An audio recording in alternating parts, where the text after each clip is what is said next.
সকলোলৈকে নমস্কাৰ জনাই পুনৰ মই এটা নতুন ভিডিঅ'লৈ স্বাগতম জনাইছোঁ। আজি সৰস্বতী পূজাৰ উপলক্ষে আমি তিনিওটা পূজালৈ বুলি ওলাই মেলি গৈ আছোঁ আৰু গৈ থাকোঁতে বাটতে দেখিলোঁ ইমান ধুনীয়াকৈ ছোৱালীবোৰ সাজি কাচি পূজালৈ বুলি ওলাই আহিছে। সেইকাৰণে অকণমান ভিডিঅ' কৰিও ৰাখিলোঁ। আমাৰ বিদ্যালয় কলেজসমূহত কেনেদৰে পূজা পালন কৰা হৈছিলে এতিয়াও খুব ধুনীয়াকৈ মনত আছে। আমি বিদ্যালয়লৈ যাওঁতেই আগতে ঘৰৰ পৰাই ফুল চাকি ধূপ লৈ গৈ দেৱী মাৰ ওচৰত জ্বলাই প্ৰাৰ্থনা কৰি সেৱা জনাইছিলোঁ আৰু আমি ঘৰতো সৰস্বতী পূজা পালন কৰিছিলোঁ। মায়ে পায়স বনাই গোঁসাই ঘৰত দিছিলে আৰু আমি চাকি ধূপ জ্বলাই ধুনীয়াকৈ প্ৰাৰ্থনা কৰি পূজা কৰিছিলোঁ। আৰু বিদ্যালয়ত থাকোঁতে আমি 8লৈকেতো ইউনিফৰ্ম পিন্ধিয়ে গৈছিলোঁ। 8ৰ পিছত আমাৰ মায়ে মানে যি কাপোৰে পিন্ধাই নিদিয়ক আমি তেনেদৰেই পিন্ধি গৈছিলোঁ।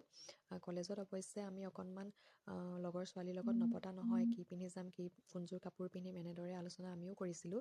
আৰু এতিয়া খুব সৰস্বতী পূজা বুলিলে মানে সৌন্দৰ্য চৰ্চাটো দেখিবলৈ পোৱা যায়। খুব ধুনীয়াকৈ সাজি কাচি আহে, ভালো লাগে দেখিবলৈ এই দিনটোত।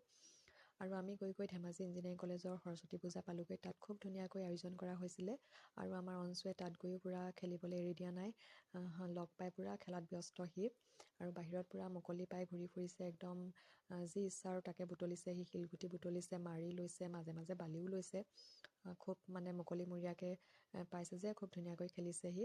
আৰু তাতে সৰু কেইটামানো লগ পালে, খেলাৰ লগ বিচাৰি ফুৰোঁতে লগো পালে সি। আৰু আমি খিচিৰি খাই মেলি পূজাৰ পৰা ঘৰলৈ উভতি আহিলোঁ।